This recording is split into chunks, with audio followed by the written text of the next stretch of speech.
Good morning students, Shri Saraswat વિદ્યાલયની અંદર આપ સૌનું હાર્દિક સ્વાગત છે. હું છું કુલદીપ ટંડેલ અને આપણે ફિઝિક્સ સબ્જેક્ટનો અભ્યાસ કરી રહ્યા છીએ. તો આપણે લાસ્ટ ટાઈમ વક્રી ભવનની ઘટનાનો અભ્યાસ શરૂ કર્યો હતો, જેમાં સ્નેલનો નિયમ અને જ્યારે પ્રકાશનું કિરણ એક માધ્યમમાંથી બીજા માધ્યમમાં પ્રવેશે ત્યારે તે લંબ તરફ વળશે કે લંબથી દૂર જશે, એ ક્યારે કેવું હશે એ આપણે લાસ્ટ ટાઈમ ચેક કર્યું હતું. હવે વક્રીભવનના કારણે જે અલગ અલગ ઘટનાઓ આપણને જોવા મળે છે, એ અલગ અલગ ઘટનાઓ માટેના સૂત્રો તારવીએ અને અલગ અલગ એ ઘટનાઓનો અભ્યાસ કરીએ. તો પહેલી ઘટના છે લેટરલ શિફ્ટ. એટલે શિફ્ટ એટલે પ્રકાશનું ખસવું. એટલે પ્રકાશ આમ જતો હશે તો ખસીને જશે, આમ એટલે જશે આ દિશામાં પણ ખસી જશે, શિફ્ટ થશે. તો એ કેવી રીતે થાય એ સમજીએ. તો ધારો કે અહીં આગળ કોઈ એક સ્લેબ આપ્યો છે. શું આપ્યો છે? સ્લેબ, કાચનો સ્લેબ છે. હવે બહારનું માધ્યમ હવા છે. બહારનું માધ્યમ શું છે? હવા. તો બહારના માધ્યમનો વક્રીભવનાંક હવા છે એટલે કે 1 થશે.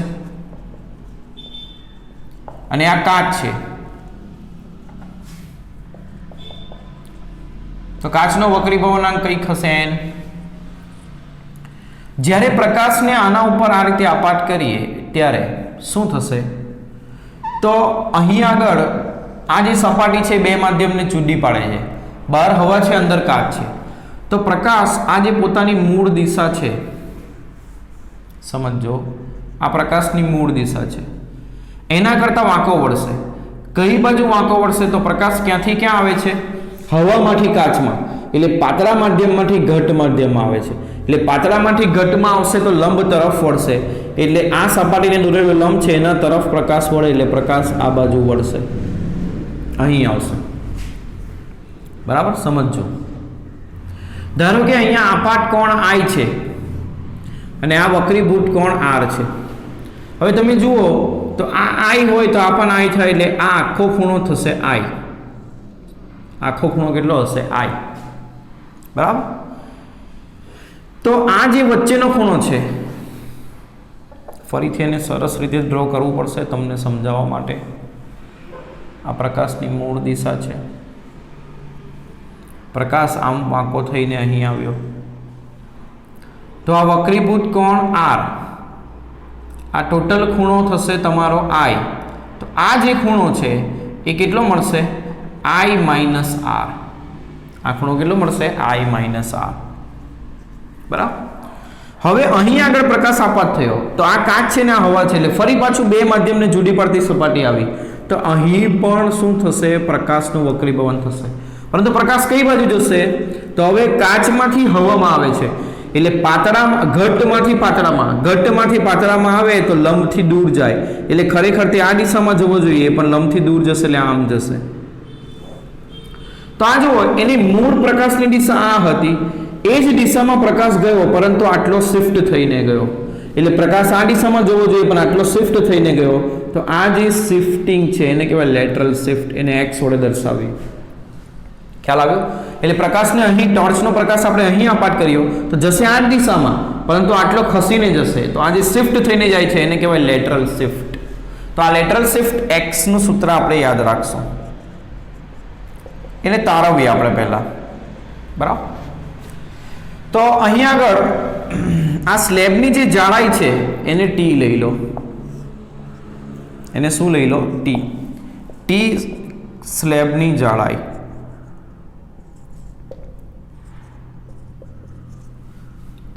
બરાબર. T જાડાઈનો સ્લેબ છે જેમાંથી પ્રકાશ પસાર થાય છે. તેના કારણે આ પ્રકાશ આટલો શિફ્ટ થયો. તો કેટલો શિફ્ટ થયો આપણે શોધવાનું છે. હવે આ બિંદુને નામ આપીએ P, અને Q, અને R, અને આને S. તો ત્રિકોણ PQR જુઓ, કાટકોણ ત્રિકોણ છે.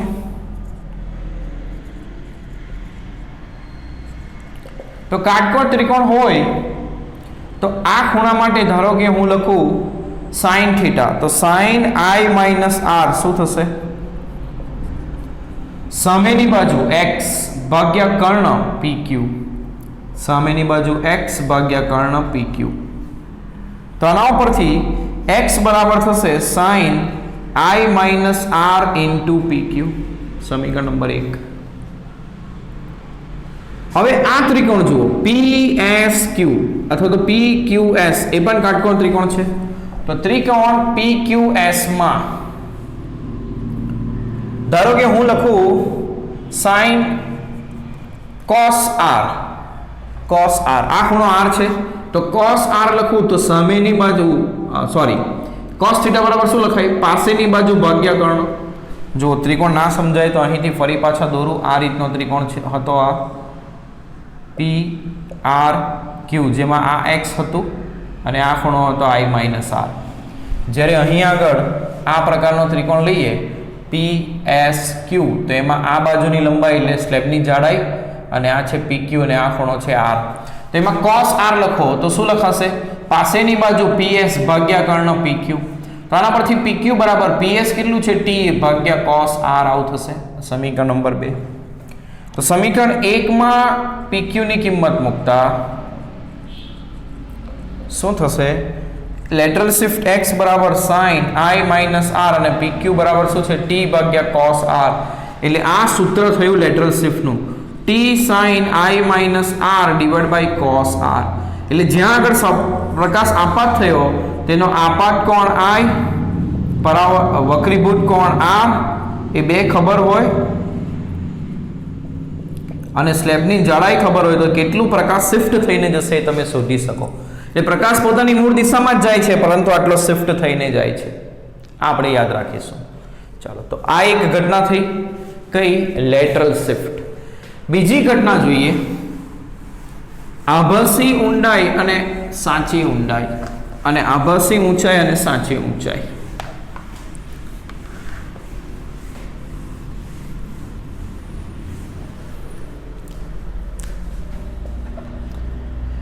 આભાસી ઊંડાઈ.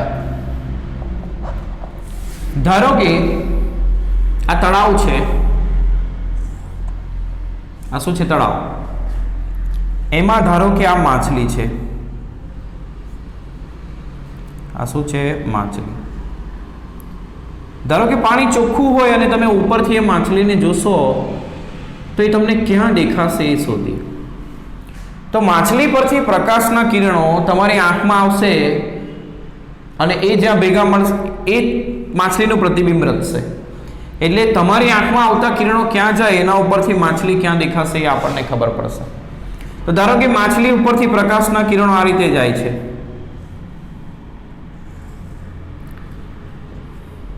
અને ક્યાં આવશે? તમારી આંખની અંદર. તો જ્યારે માછલી પરથી પ્રકાશના કિરણો આ રીતે બહાર જશે ત્યારે તે પાણીમાંથી હવામાં આવે છે એટલે ઘટ્ટમાંથી પાતળા માધ્યમમાં પ્રવેશે. ઘટ્ટમાંથી પાતળા માધ્યમમાં પ્રવેશે તો તે લંબથી દૂર જાય એટલે આ તરફ જશે, વળી જશે, લંબથી દૂર તરફ વળશે. તો તમને એવું દેખાશે કે આ જે બધા પ્રકાશના કિરણો છે એ ખરેખર અહીંથી આવ્યા એવો તમને ભાસ થશે. એટલે માછલી અહીં છે, માછલીનું પ્રતિબિંબ અહીંયા છે એવું તમને દેખાશે. એટલે માછલીની ખરેખરી ઊંડાઈ આટલી છે. આ વાસ્તવિક ઊંડાઈ.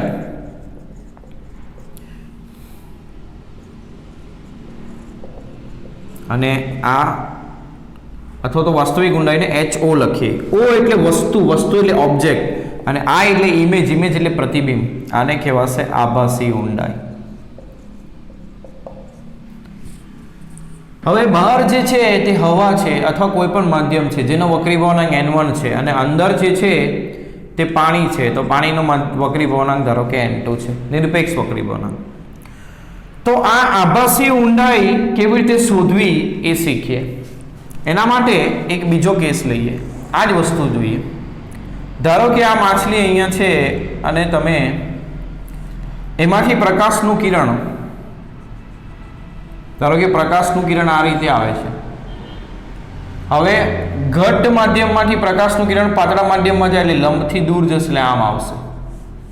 તો તમારી આંખમાં એ પ્રવેશે, તમારી આંખમાં એ કિરણ પ્રવેશે. તો તમને એવું દેખાશે કે આ જે બધા પ્રકાશના કિરણો છે તે અહીંથી આવે છે. ક્યાંથી આવે છે? અહીંથી આવે છે એવું તમને દેખાશે.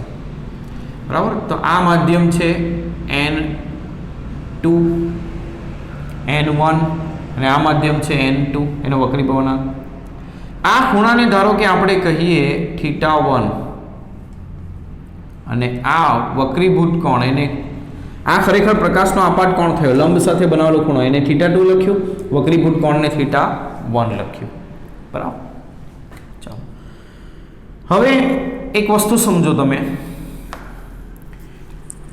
આ પ્રકાશનું કિરણ તમને આ બધા પ્રકાશના કિરણો અહીંથી જે ગયા એ તમારી આંખમાં પ્રવેશે તો તમારી આંખને એવું લાગશે કે તે અહીંથી આવે છે. એટલે માછલીનું જે પ્રતિબિંબ છે તમને અહીં દેખાશે.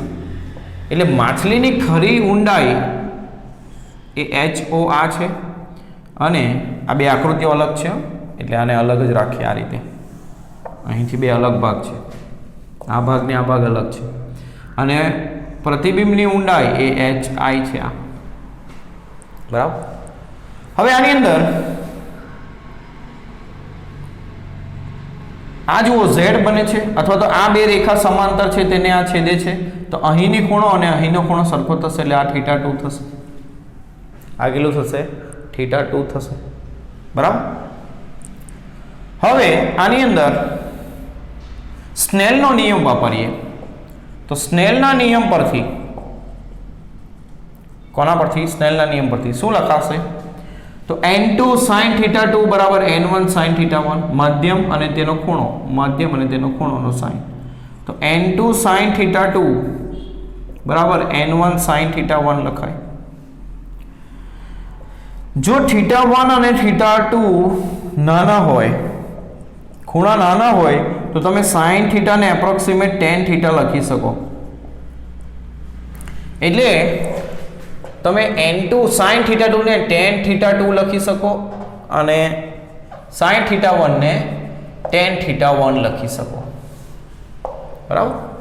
તો આના ઉપરથી આ જે સૂત્ર થયું એમાં tan θ1 અને tan θ2 આપણે શોધવાનું છે. શું શોધવાનું છે?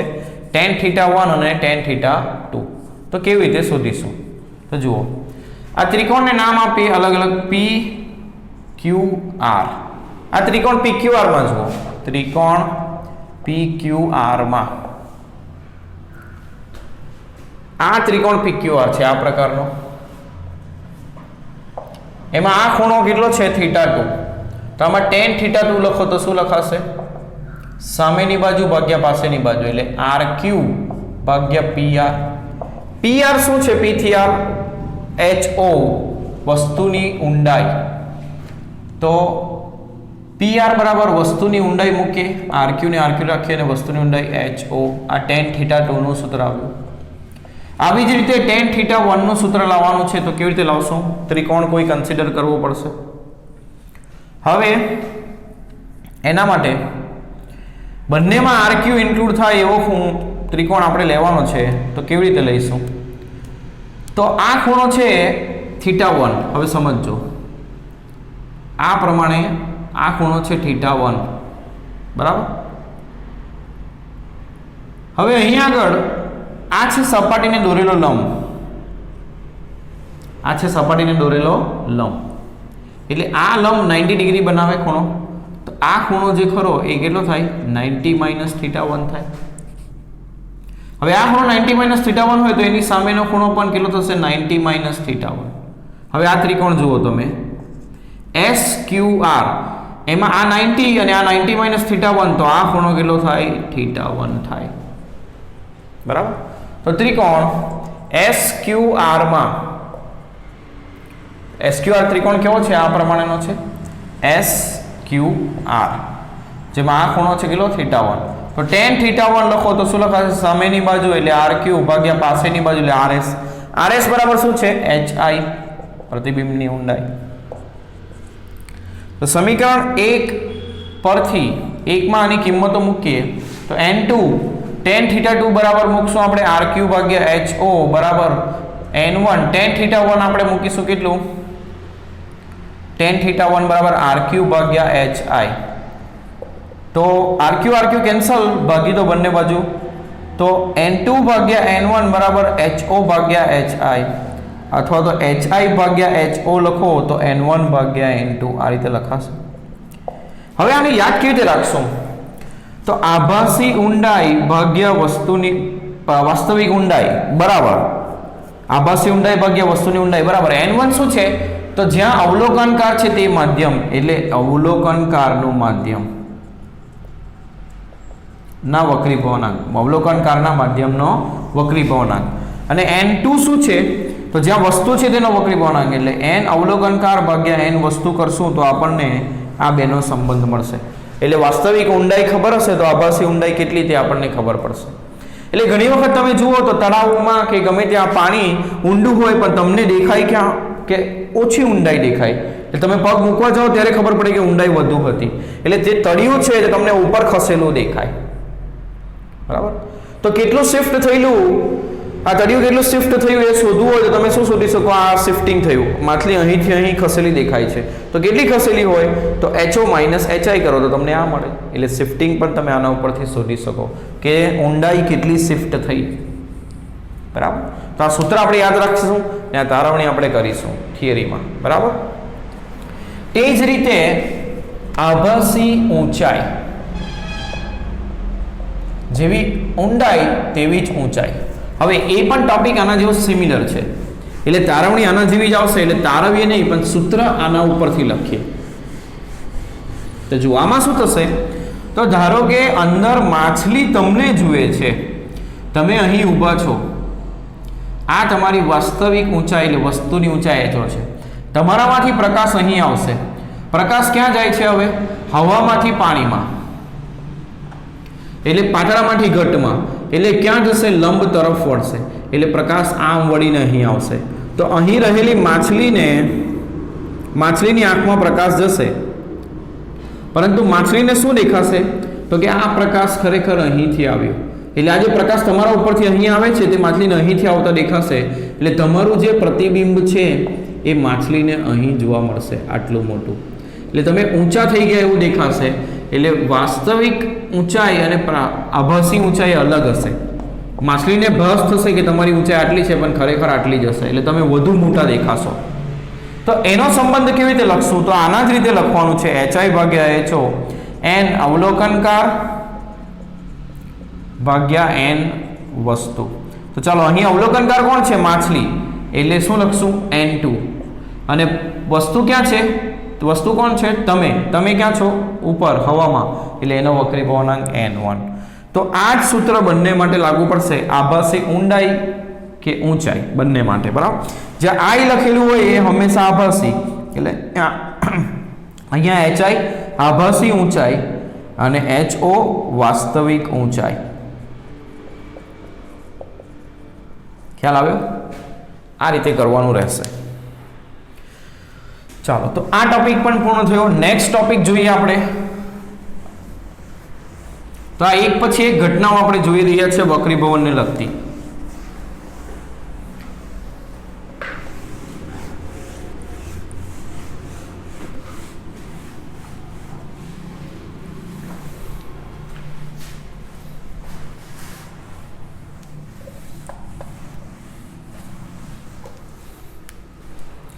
નેક્સ્ટ ઘટના છે પૂર્ણ આંતરિક પરાવર્તન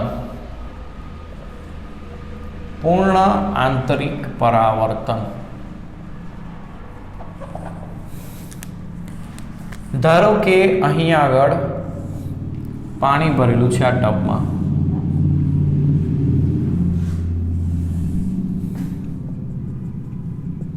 પાણી છે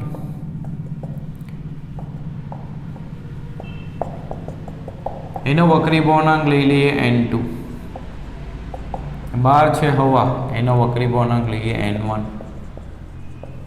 બરાબર ધારો કે અહીંયા પ્રકાશનો એક ઉદ્ગમ છે એટલે બલ્બ છે જેમાંથી પ્રકાશ નીકળે છે તો ધારો કે પ્રકાશ અહીં આપાત થશે તો તે ક્યાં જશે તો પ્રકાશ આપાત થયા બાદ કેટલા ખૂણે પરાવર્તન પામશે એ તમે સ્નેલના નિયમ ઉપરથી શોધી શકો શેના ઉપરથી શોધી શકો સ્નેલના નિયમ ઉપરથી સ્નેલનો નિયમ શું છે n1 sin I બરાબર એટલે આ વક્રીભવનાંક ખૂણો એટલે n2 બરાબર n2 sin I બરાબર n1 sin R આવું થશે હવે અહીં આગળ I કેટલો છે તો જુઓ સપાટીને લંબ દોરો આ લંબ થયો લંબ ઉપર જ પ્રકાશ જાય છે એટલે લંબ સાથે બનતો ખૂણો 0 એટલે I0 એટલે sin 0. sin 0 શું થશે? 0 થશે એટલે આ પદ 0 આવ્યો. આ પદ ક્યારે 0 આવે? તો વક્રી ભવનાંક તો 0 ન હોય તો કોણ 0 હોય? sin r 0 હોય. sin r 0 ક્યારે થાય? જ્યારે r 0 ડિગ્રી હોય. એટલે પ્રકાશ લંબ સાથે 0 ડિગ્રી પર જ જશે એટલે આમ સીધું જ જશે. એનો મતલબ એવો થયો કે કોઈ પણ સપાટી પર 90 ડિગ્રીએ પ્રકાશ આપાત થશે તો તે એટલા જ ખૂણે જશે પાછો. એટલે સપાટી સાથે 90 એટલે આમ જોજો તો આપાત કોણ 0 છે, કારણ કે સપાટીને લંબ દોરો તેની સાથે બનતો ખૂણો આપાત કિરણનો શું આવે? 0. એટલે આ હંમેશા યાદ રાખજો કે જ્યારે સપાટી સાથે 90 ડિગ્રી પર કોઈ પ્રકાશ આપાત થશે બે માધ્યમને જુદી પડતી સપાટી પર તો એ જ દિશામાં આગળ વધશે, વક્રીભવન એનો થશે નહીં. બરાબર. હવે ધારો કે કોઈ પ્રકાશ આમ આવે છે અહીં, તો શું થશે? એ ઘટ્ટ માધ્યમમાંથી પાતળા માધ્યમમાં જાય છે એટલે લંબથી દૂર જશે એટલે આમ જશે. હવે કોઈ પ્રકાશ અહીં આવે છે તો તે લંબથી દૂર જશે એટલે આમ જશે. હવે કોઈ પ્રકાશ અહીં આવે છે તો તે લંબથી દૂર જશે. બરાબર, લંબથી દૂર જશે એટલે આમ જશે. તો અહીં આગળ શું થયું એ જુઓ. તો આ લંબ સપાટીને દોરેલો લંબ, આપાત બિંદુએ સપાટીને દોરેલો લંબ, વક્રીભૂત કોણ તમારો 90 ડિગ્રી થઈ ગયો. બરાબર, વક્રીભૂત કોણ તમારો કેટલો થઈ ગયો? 90 ડિગ્રી. એટલે પ્રકાશ સપાટીને સમાંતર ગયો તો જે આપાત કોણ માટે આવું થાય એને કહેવાય ક્રાંતિ કોણ. એને શું કહેવાય? ક્રાંતિ કોણ. તો જે આપાત કોણે વક્રીભૂત કિરણ સપાટીને સમાંતર ગતિ કરે અથવા તો વક્રીભૂત કોણ 90 ડિગ્રી હોય તે આપાત કોણને કહેવાય ક્રાંતિ કોણ. એટલે આમાં શું થયું? તો આપાત કોણ તમે વધારતા ગયા, આપાત કોણનું મૂલ્ય આપણે વધારતા ગયા તો વક્રીભૂત કોણ પર વધતો ગયો, વક્રીભૂત કોણ પર વધતો ગયો. અને જે આપાત કોણના મૂલ્ય માટે વક્રીભૂત કોણ 90 ડિગ્રી થયો તેને કહેવાય ક્રાંતિ કોણ. બરાબર. તો આપેલા માધ્યમ માટે ક્રાંતિ કોણ કયો છે એટલે કયા ડિગ્રી આપણે પ્રકાશને આપાત કરશું તો તેને 90 ડિગ્રી ઉપર તેનું વક્રીભવન 90 ડિગ્રીએ થશે તે ખૂણો આપણે શોધતા શીખીએ. તો તે કેવી રીતે શોધીશું? તો અહીંયા આગળ સ્નેલનો નિયમ વાપર્યો તો સ્નેલના નિયમ પરથી શું લખાશે? n2 sin IC બરાબર n1 sin 90. તો sin IC બરાબર શું થશે? n1 by n2 અને sin 90 શું થાય? 1. એટલે આના ઉપરથી IC બરાબર થશે sin inverse n1 by n2, sin inverse n1 by n2. હવે એને વધુ સિમ્પ્લિફાઈડ કરીએ તો જો n1 શું છે આમાં? જ્યાં જે માધ્યમમાં પ્રકાશ જાય છે અને n2 શું છે? જે માધ્યમમાંથી પ્રકાશ જાય છે. તો આને આપણે આવી રીતે લખી શકીએ sin inverse 1 divide by n2 by n1. તો n2 બાય n1 ને કહેવાય માધ્યમ 2 નો માધ્યમ 1 ની સાપેક્ષે વક્રીભવનાંક. એટલે ક્રાંતિ કોણને આપણે આ રીતે દર્શાવી શકીએ. ક્યાંથી પ્રકાશ આવે છે? બીજા માધ્યમમાંથી. ક્યાં જાય છે? પહેલા માધ્યમમાં. તો એનો ક્રાંતિ કોણ કેટલો થશે? તો બીજા માધ્યમનો પહેલા માધ્યમની સાપેક્ષે વક્રીભવનાંકના વ્યસ્તનો સાઇન લેવશું તો એ આપણો શું થશે? ક્રાંતિ કોણ. તો આ સૂત્ર ઉપરથી તમે ક્રાંતિ કોણ શોધી શકો. ક્રાંતિ કોણ એટલે એવો આપાત કોણ જેના માટે વક્રીભૂત કિરણ સપાટીને સમાંતર થઈ જાય એટલે કે વક્રીભૂત કોણ 90 ડિગ્રી મળે એવા આપાત કોણને શું કહેવાય? ક્રાંતિ કોણ. એટલે આપણે જેમ જેમ આપાત કોણ વધારતા ગયા તેમ તેમ વક્રીભૂત કોણ વધતો ગયો, હવે 90 થઈ ગયો. હવે ક્રાંતિ કોણ કરતાં પણ વધારે ખૂણે જો આપણે પ્રકાશને આપાત કરશું, આ જે I છે ગ્રેટર ધેન IC છે, તો પ્રકાશનો વક્રીભૂત કોણ 90 થી પણ વધશે એટલે પૂરેપૂરો પ્રકાશ ફરીથી તે જ માધ્યમમાં આવશે. એટલે પ્રકાશ જે માધ્યમમાંથી ગયો એ જ માધ્યમમાં ફરી પાછો પૂરેપૂરો આવે એ ઘટનાને કહેવાય પૂર્ણ આંતરિક પરાવર્તન. તે જ માધ્યમમાં ફરીથી પૂરા પ્રકાશનું એ જ માધ્યમમાં પરાવર્તન થયું એટલે કે વક્રીભવનની જગ્યા પર સંપૂર્ણ પ્રકાશ પરાવર્તન પામીને આવ્યો. ખરેખર અહીં શું થતું હશે? તો અમુક પ્રકાશનું પરાવર્તન થાય, અમુકનું વક્રીભવન થાય, અમુક પ્રકાશનું પરાવર્તન થાય, અમુકનું વક્રીભવન. પરંતુ જો ખૂણો આપાત કોણ તમારો ક્રાંતિ કોણથી વધુ હોય તો પૂરેપૂરો પ્રકાશનું પરાવર્તન થાય એટલે તે જ માધ્યમમાં પ્રકાશ આવે એટલે એને પૂર્ણ આંતરિક પરાવર્તન કીધું. બરાબર. એટલે જો આપાત કોણ એ ક્રાંતિ કોણ કરતાં વધુ હોય તો શું થાય? તો પ્રકાશનું પૂર્ણ આંતરિક પરાવર્તન થાય. પ્રકાશનું શું થાય? પૂર્ણ આંતરિક પરાવર્તન. બરાબર છે? ચાલો, હવે આ જે પૂર્ણ આંતરિક પરાવર્તનની ઘટના છે એના ઘણા ઉપયોગો છે. એ ઉપયોગો જોઈએ. તો એમાં પહેલો ઉપયોગ, એ ઘટના ક્યાં ક્યાં જોવા મળે? ઉપયોગ એવું તો નહીં કહેવાય, પણ એને હેડિંગ આવું આપ્યું છે, પૂર્ણ આંતરિક પરાવર્તનના ઉપયોગો. એ ઘટના ક્યાં ક્યાં જોવા મળે? તો પહેલું મરીચિકા. મરીચિકા એટલે ઉનાળામાં તમે જુઓ તો રસ્તામાં તમને પાણી પડેલું દેખાય, પણ નજીક જાઓ તો પાણી જેવું કંઈ હોતું નથી. તો એ શું છે? તો ધારો કે તમે અહીં છો ને અહીં રસ્તાની બાજુમાં કોઈ વૃક્ષ છે, કોઈ બિલ્ડિંગ છે, કોઈ પણ ઇમારત છે, કંઈ પણ છે, એના પરથી પ્રકાશના કિરણો આમ આવે છે. તો શું થશે? હવે ઉનાળામાં નીચે હવા ગરમ હોય અને ઉપર ઠંડી હોય. ઉપર કેવી હોય? ઠંડી. તો ઠંડી હવા એ હંમેશા ઘટ્ટ હોય અને ગરમ હવા એ પાતળી હોય. તો આ જ્યારે પ્રકાશ આવશે ત્યારે એવા સ્તર વિચારો હવાના કે ઉપરનું સ્તર હંમેશા ઘટ્ટ હશે, નીચેનું પાતળું હશે. એટલે પ્રકાશ ઘટ્ટમાંથી પાતળા માધ્યમમાં આવે તો શું થશે? વક્રીભવન થશે. કેવી રીતે વક્રીભવન થશે? ઘટ્ટમાંથી પાતળા માધ્યમમાં આવે એટલે લંબથી દૂર જાય. એટલે જો પ્રકાશ આ રીતે આવતો હોય તો એની મૂળ દિશાથી થોડો વાંકો વળશે એટલે આમ જશે, હજુ વાંકો વળશે એટલે આમ જશે. એટલે ઘટ્ટથી પાતળા માધ્યમમાં આવે ત્યારે પ્રકાશ આ રીતે વાંકો વળતો જશે, ફરી પાછો વાંકો વળે, આ રીતે વાંકો વળતો જશે અને અહીંથી એનું પૂર્ણ આંતરિક પરાવર્તન થઈને તમારી આંખમાં આવશે. એટલે અહીંથી આવતા પ્રકાશ તમને અહીંયા દેખાશે. એટલે તમને એવું લાગશે કે અહીં ઘણો બધો પ્રકાશ છે, એટલે કે પાણી દેખાશે, પરંતુ ત્યાં કશું હશે નહીં. બરાબર? તો આ ઘટનાને કહેવાય મરીચિકા. શું કહેવાય? મરીચિકા. બીજું પૂર્ણ આંતરિક પરાવર્તન ક્યાં જોવા મળે? તો હીરાની અંદર. ક્યાં જોવા મળે? હીરાની અંદર. હીરાનો વક્રીભવનાંક તમારે યાદ રાખો ને, એપ્રોક્સિમેટ 2.42 જેવો હોય. હીરાનો વક્રીભવનાંક એવો હોય અને એમાં ઝવેરીએ આવા ખાંચાઓ પાડ્યા હોય. એ ખાંચાઓ એવી રીતે પાડવામાં આવે કે જે પ્રકાશ અંદર ગયો છે, બરાબર, એ અહીંથી વાંકો વળશે, પાથરામાંથી હવામાંથી હીરામાં આવ્યો એટલે ઘટ્ટ માધ્યમમાં, એટલે વાંકો વળશે, એટલે કઈ બાજુ જશે? તો પાતળામાંથી ઘટ્ટમાં એટલે લંબ તરફ વળશે, એટલે આમ વળશે. પછી અહીં જ્યારે એ આપાત થશે ત્યારે મોટાભાગના આપાત કોણ માટે તેનું પૂર્ણાંતરિક પરાવર્તન થશે. એટલે આ પ્રકાશ જે અંદર આવ્યો એનું પૂર્ણાંતરિક પરાવર્તન થશે, એટલે આમ જશે, ફરી પાછું એનું પૂર્ણાંતરિક પરાવર્તન થશે, ફરી પાછું પૂર્ણાંતરિક પરાવર્તન. આ હીરાનો વક્રીભવનાંક એવો હશે કે હંમેશા આ આપાત કોણ અંદર મળતા એ હંમેશા ક્રાંતિકોણ કરતાં વધારે જ હોય, એટલે તેનું પૂર્ણાંતરિક પરાવર્તન થતું રહે. એટલે આવો ઘણો બધો પ્રકાશ અંદર ગયો હોય ને અંદર પૂર્ણાંતરિક પરાવર્તન પામતો હોય એટલે તમને એવું લાગશે કે અંદર ઘણો બધો પ્રકાશ છે, એટલે હીરો ઝગમગશે. એટલે હીરાનો ચરકાટ, ઝગમગાટ કોના કારણે હોય છે? પૂર્ણાંતરિક પરાવર્તનની ઘટનાના કારણે હોય છે. ખ્યાલ આવે છે? ચાલો, નેક્સ્ટ, પ્રિઝમ. અમુક જગ્યાએ વસ્તુનું પ્રતિબિંબ ઊંટું રચાતું હોય તો તેને સીધું કરવા માટે પ્રિઝમનો ઉપયોગ થાય. ધારો કે તમે અહીં નીચે છો અને આ બાજુ કોઈ વસ્તુ છે, એનું પ્રતિબિંબ તમારે મેળવવું છે, તો શું થશે? આમાંથી પ્રકાશના કિરણો આમ આવશે, અહીં આપાત થશે. તો અહીંથી થોડું ડ્રોઈંગ ખોટું કર્યું, આ પ્રમાણેની ઘટના વિચારો.